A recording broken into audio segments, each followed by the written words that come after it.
bertanya, apakah saudaraku sudah menerima sakramen perminyakan? Saya nggak mau mati. Tidak saudaraku, saya bertanya kepadamu, sudah terima sakramen perminyakan atau belum?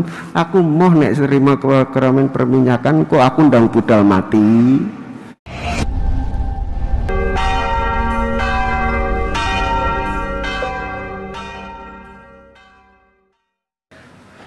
Bapak Ibu saudara-saudariku yang terkasih, jika kamu mengasihi aku, maka kamu akan menuruti perintah-perintahku.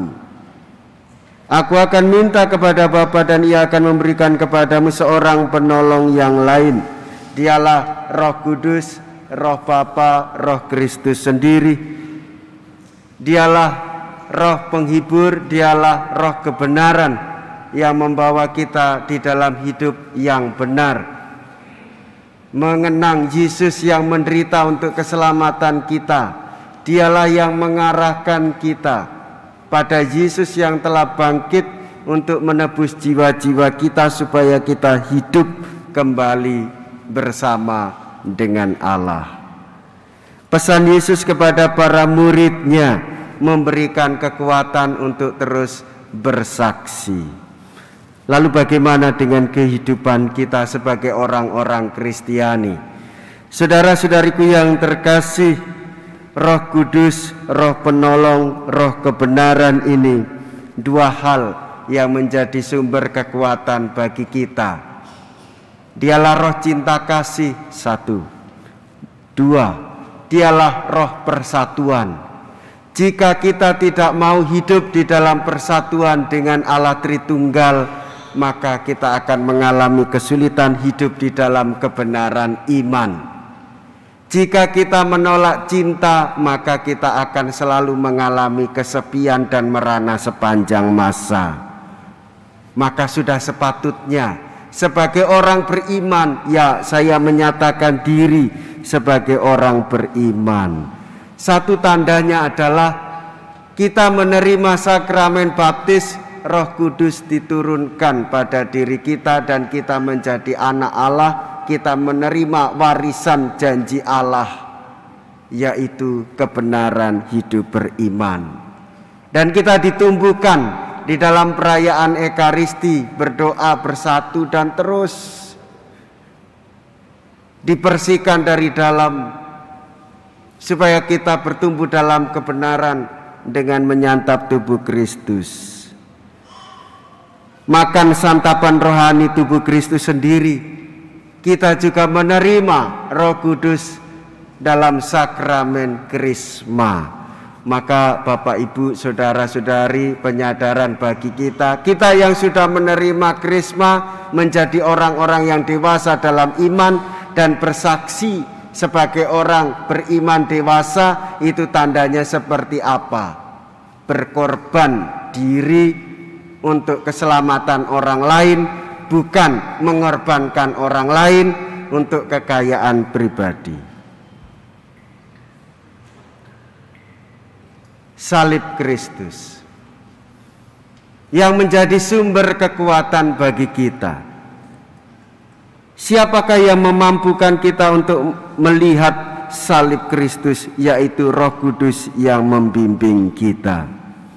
Memandang salib Kristus, kita menjadi kuat di dalam kehidupan, di dalam kerendahan hati, kesabaran, keramah tamahan, keberanian, dan takut akan Allah. Maka Bapak Ibu saudara-saudariku yang terkasih, dengan menerima sakramen Krisma, kita ini menerima Roh Kudus menjadi orang dewasa, mengorbankan diri untuk keselamatan orang lain, kebahagiaan orang lain, dan pada hari ini kita diingatkan kembali. Dan buah berikutnya adalah menggerakkan orang lain yang sudah dewasa dalam usia, kepribadian, psikologis, sosial, tetapi belum Krisma, maka diundang. Mari saudara, silakan menerima undangan gereja untuk menerima rahmat sakramen. Dan ciri khas hidup orang Kristiani Katolik utama kekuatannya adalah cinta dan persatuan, dan itu tampak jelas di dalam kekuatan sakramen.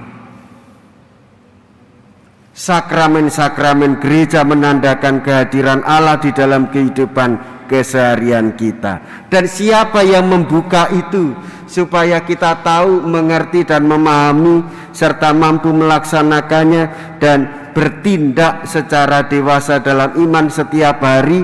Roh Kudus. Maka saudara-saudari, kita juga diminta untuk bersaksi pertama-tama di dalam gereja, memberikan penghiburan. Saudara tetangga sedang sakit, Katolik dia, saudaraku, kamu sudah terima sakramen perminyakan? Oh jangan, saya tidak mau. Loh, saya mau bertanya, apakah saudaraku sudah menerima sakramen perminyakan? Saya nggak mau mati. Tidak saudaraku, saya bertanya kepadamu, sudah terima sakramen perminyakan atau belum? Aku mau nek terima sakramen perminyakan, kok aku ndang budal mati. Nah, maka kita diminta oleh gereja untuk memberikan katekese yang baik. Saudara, kalau belum menerima sakramen Krisma, apakah saudara mau ditemani oleh Tuhan Yesus? Iya, saya mau ditemani oleh Tuhan Yesus karena anak-anakku banyak yang meninggalkan aku, suamiku juga meninggalkan aku.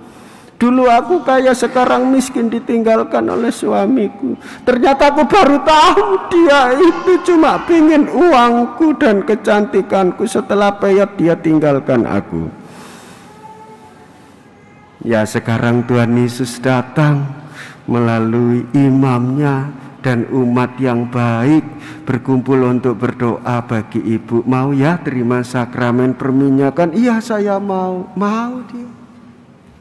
Karena kekuatan hidup orang Katolik sakramen. Sakramen.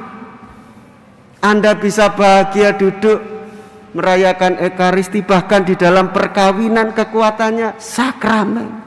Perkawinan. Saya Roma, saya kira itu saya yang lebih cerewet, ternyata suami saya yang lebih cerewet. Sakramen menguatkan supaya tahan dengan suaminya yang cerewet itu. Berdoa terus bahwa Allah hadir tampak nyata di dalam sakramen-sakramen gereja. Siapa yang membuat itu? Roh Kudus yang menyatukan dan terus mencintai. Jangan pernah merasa tidak pernah dicinta. Hidup dalam cinta, hidup dalam persatuan. Hidup dalam cinta selalu membawa sukacita dan perdamaian bagi semua orang. Dirasani ndak apa-apa, dicela ndak apa-apa, dihina ndak apa-apa. Karena roh yang menolong dan memberikan penghiburan supaya mengarahkan kita pada jalan kebenaran. Dan itulah kekuatan hidup orang Kristiani. Saudara-saudari, bersyukurlah bersama gereja pada hari ini kita menerima karunia-karunia Roh Kudus supaya kita semakin kuat satu sama lain dan saling menguatkan, memberikan pertolongan dan penghiburan bagi orang-orang yang menderita. Tuhan Yesus memberkati kita semua.